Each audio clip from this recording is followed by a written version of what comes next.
Mengapa kaki mayat itu memakai lonceng? Ini untuk memperhatikan kasus dari posum. Dalam periode pengobatan yang terbelakang, bermain posum adalah fenomena umum. Mengenakan lonceng sudah menjadi tradisi di kamar mayat. Ketika mereka mendengar lonceng berbunyi, itu membuat mereka tahu bahwa mayat-mayat itu masih belum mati. Sesudah selesai berbicara, saat gadis itu mencoba membuka kerudung, ternyata hanya lelucon. Tapi bapak dan anak sangat puas. Apa selanjutnya? Ini adalah kisah yang belum pernah mereka temui sepanjang hidup mereka sebagai forensik. Mayat wanita dibawa masuk. Di tempat kejadian perkara, 3 orang tewas dibunuh. Ada bercak darah di mana-mana. Tapi jendelanya masih utuh. Sama sekali tidak ada tanda-tanda pembobolan. Tepat di tempat kejadian, selain senjatanya, hanya mayat wanita yang ditemukan. Wanita ini terlihat sangat mengerikan. Tidak ada luka di tubuhnya, tapi anggota badannya dipelintir hingga patah.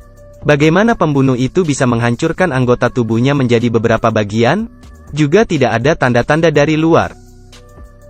Bola mata memiliki banyak garis. Sepertinya sudah mati beberapa saat. Tetapi ketika pria ini membelah garis itu, mengeluarkan banyak darah. Tidak seharusnya mengeluarkan banyak darah seperti ini, bukan? Mungkin paru-parunya sudah menghitam. Kondisi paru seperti ini, jika merokok 10 bungkus per hari, selama 30 tahun, juga tidak mungkin seperti ini. Apa yang tidak bisa dimengerti adalah, ketika mulut wanita ini dibuka, keduanya sangat terkejut. Lidah wanita ini, sepenuhnya dipotong. Tapi ini juga bukan pukulan fatal. Ketika mereka melakukan pemeriksaan, ada suara keras di luar. Putranya berkata, kucing itu pasti menumpahkan sesuatu. Biar saya lihat. Dia pergi keluar sendirian. Hanya beberapa langkah. Dia memalingkan kepala untuk melihat. Di kaca ada sebuah gambar. Dia mengumpulkan keberanian untuk pergi ke sana. Sepertinya merasa dirinya pusing. Anak itu kembali ke ruangan. Sang ayah akhirnya membuat kemajuan.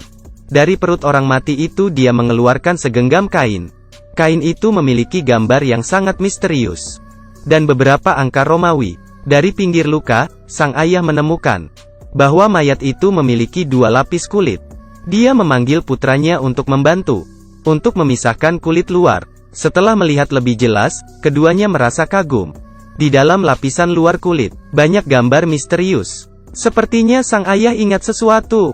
Dengan cepat membuka buku. Tetapi pada saat itu, perekam di belakang mereka, otomatis berdering.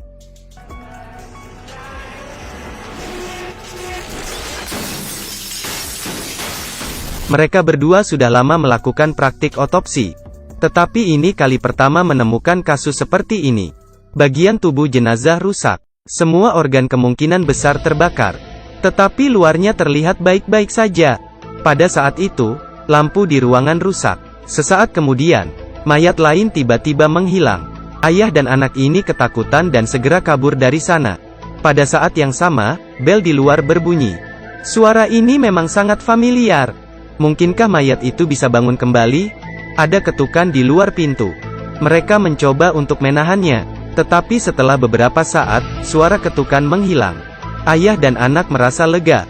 Sekarang ayahnya sadar bahwa luka di tangannya ditusuk oleh mayat saat otopsi.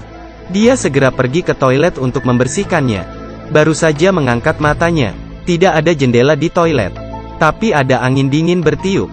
Sang ayah tanpa sadar mengulurkan tangannya untuk menyentuh. Anak laki-laki di luar tiba-tiba melihat.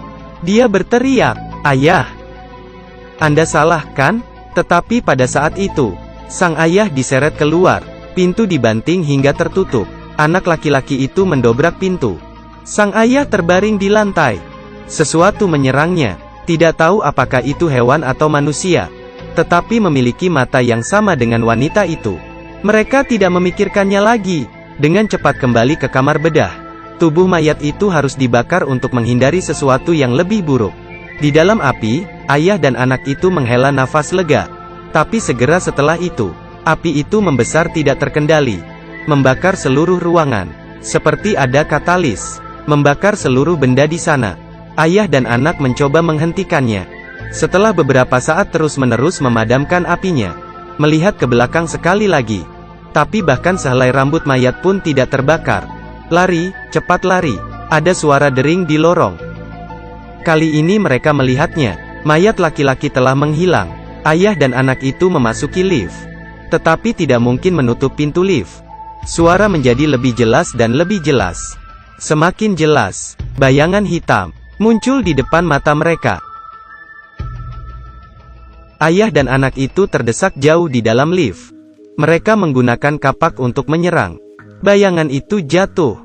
Tetapi ketika mereka keluar, bayangan hitam yang jatuh itu, pacarnya yang selalu peduli dan mengunjunginya. Semua berawal dari mayat itu. Tidak mungkin mengetahui penyebab kematian. Mungkin mereka berdua juga mati. Ayah dan anak tersebut dipaksa kembali ke ruang otopsi. Hanya satu langkah lagi, operasi tengkorak. Tapi saat mereka menyorotkan tengkorak di bawah cahaya, mereka tercengang, karena jelas sel di dalamnya ada, dan masih hidup. Ini berarti, dia tidak pernah mati. Bagaimana mungkin? Pisahkan kulitnya, juga organnya, membuka seluruh tulangnya. Tapi wanita ini masih hidup. Satu-satunya petunjuk, adalah kain di perutnya. Apa arti dari kata-kata ini? Anak laki-laki itu melihat kain itu lagi. Ada dua nomor yang muncul. Salah satunya adalah jumlah halaman dalam sebuah buku. Salah satunya adalah 1693. Sang ayah dengan cepat membalik bukunya. Mereka adalah penyihir. Darah mereka bisa beredar di dalam tubuh.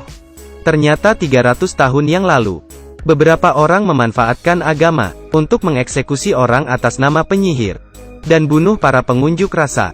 Mayat ini adalah penyihir yang dieksekusi pada 1693 untuk mengadakan upacara yang khusyuk. Ini membuat kita ingat tulang yang patah, lidah yang hilang, api membara dengan hebat, simbol khusus. Api menyebar kemana-mana, mengikuti proses ini. Mungkin melanggar sihir hitam, dan mengubah orang biasa menjadi penyihir. Pada saat ini, bel berbunyi lebih kencang. Anak laki-laki itu tidak bisa berdiri dengan tegap. Sang ayah berdiri di depan mayat. Saya tidak akan melawan. Tapi jangan menyakiti anakku. Tubuhnya tiba-tiba berubah bentuk. Tangan dan kaki dipisahkan, mulut mengeluarkan asap putih. Dari momen itu, anggota tubuh mayat kembali ke keadaan semula. Darah mengalir kembali ke tubuhnya. Matanya kembali hitam. Sang ayah menggeliat di tanah. Melihat pisau di dekatnya, anaknya merasa sangat sedih. Ayahnya menyuruhnya untuk membunuhnya. Lampunya menyala, jenazah pun kembali ke keadaan semula. Putranya lari dengan cepat, menggunakan seluruh tenaga untuk membuka pintu. Tapi masih tidak bisa terbuka. Saat itu, suara aneh dari perekam bergema. Akhirnya dia mengerti. Seperti tahun 1693 gadis itu ditindas sampai meninggal. Ini adalah lagu di kematiannya. Dia melangkah mundur, membalikan kepala dan melihat. Tidak ada yang tersisa. Tetapi ketika ia membalikan badannya lagi, keesokan harinya, polisi datang ke rumah itu. Seperti adegan pembunuhan kemarin.